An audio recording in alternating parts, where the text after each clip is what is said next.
and welcome to something a little bit different for Hockey Zone. Today we're in the Fortitude Valley, outside the front of Milk Studios, where one of Australia's greatest hockey players, Bec Dwyer, is getting the makeover of her dreams. Bec's makeover is courtesy of Queensland Brides magazine. Let's catch up with Alex, the deputy editor, to find out a bit more. So this was our Queensland Brides Cover Girl competition, and we've run a couple in the past, but none recently. And a couple of months ago we kicked it off, and the winner was going to be a real Queensland bride who'd either been married or was married recently or was just about to get married, and she was going to be put on the cover of the magazine and win some fantastic prizes. So we had lots of girls enter. It was quite big, and it began with a public vote to come down to the top 10. And what we did then, some of the staff members at the magazine picked our top 3, and Bec was obviously a part of that top 3, and then it was another public vote to choose the winner, and Bec came out on top. It was really close towards the end. We were watching it for a few days there. It jumped between 3 girls very, very closely, but in the end the support really came through for Bec, and we're very excited to have her on our cover. So what do you think it was that made Bec stand out from the rest? I think for Bec, being a hockey rouge, she has that active, quintessential Queensland lifestyle, and she has this beautiful natural beauty about her and this gorgeous natural smile that just comes through in her photos. It's so warm and something that I think really spoke to people and would really translate well onto our cover. So Alex, what has Bec won? So Bec obviously got to join us here today at Milk Studios for this amazing cover shoot. She's wearing a stunning Jack Sullivan gown and had her makeup and hair done by the Twydale team. And then she's also won 2 nights at the Brisbane Marriott and a beautiful romantic dinner and breakfast. And when will we see Bec on the cover? So this is for our summer issue, so it's released on the 15th of December and should be on that cover for a couple of months while it's on newsstands. Let's not forget, marriage is a partnership, and it always takes 2 to tango. So let's catch up with Dan, Bec's husband, to find out how this marriage came together. So Dan, it's an exciting day for Bec. Could you tell us how you guys got engaged?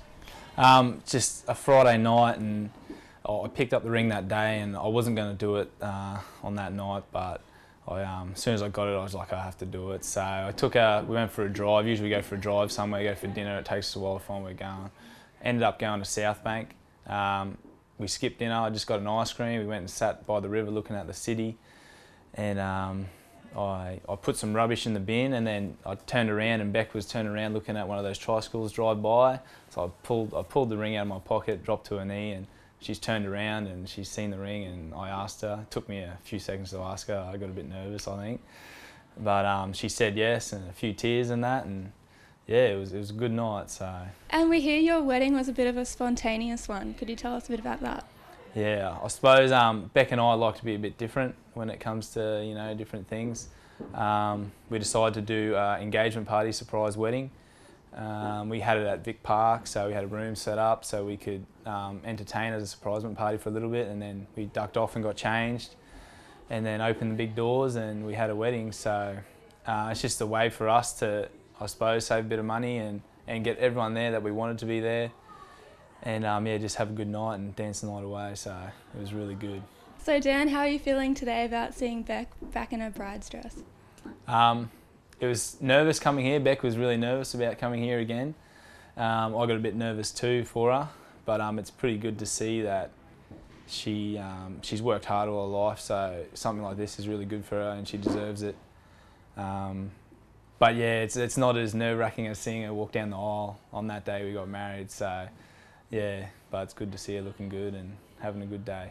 This has become such a big sports story that even Channel 7's own Jen Huxley has come along to cover it. Great to see Channel 7 here today. So Jen, can you explain to us why you came down today?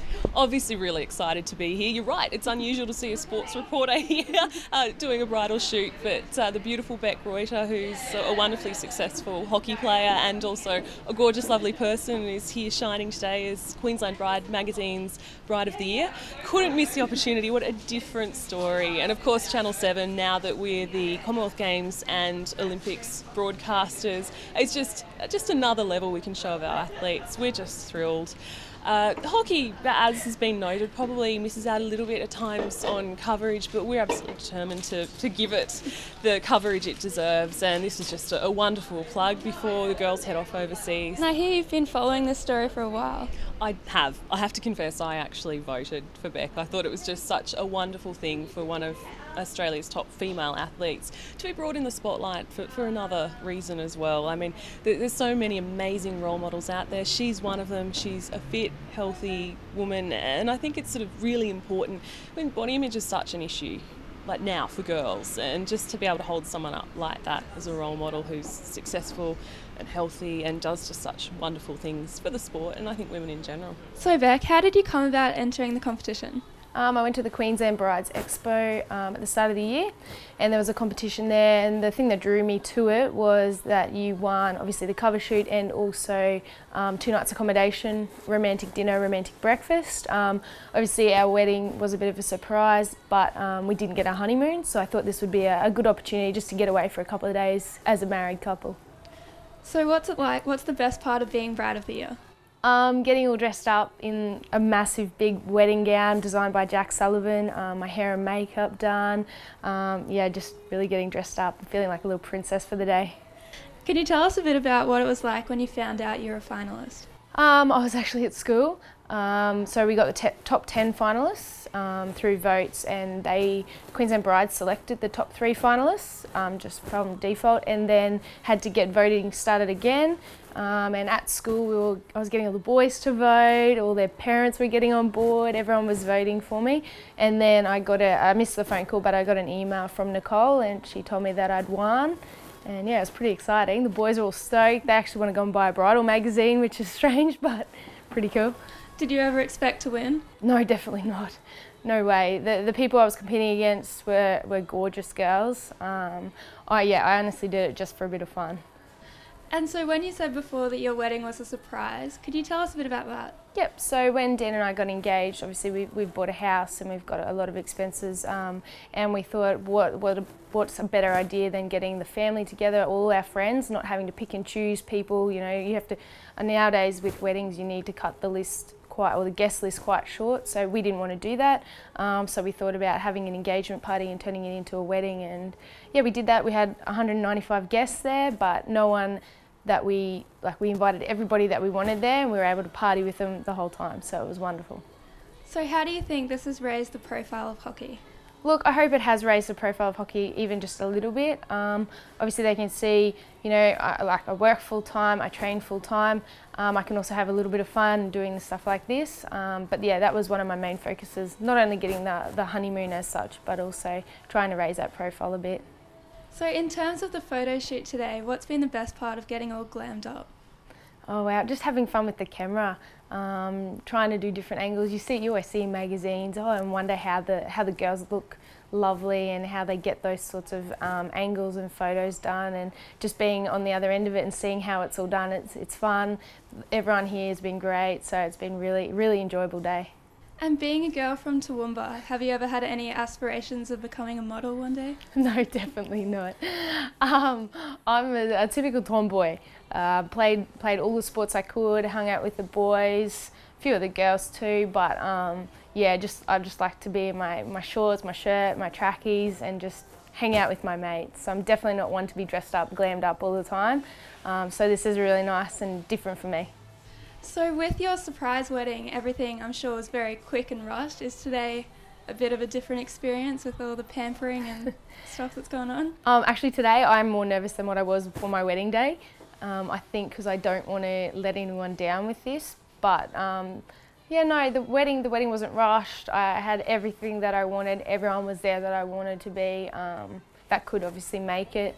No, the wedding was just perfect. It was exactly how Dan and I wanted it. So moving on to the hockey side of things, Bec, you've recently donned the maroon again for the Queensland Scorchers in the AHL. Could you please tell us a bit about that? Yep, so National League was here in Brisbane, which was awesome. We had massive crowds, good support. Went through the whole tournament undefeated. We only drew with New South Wales in the sort of round games.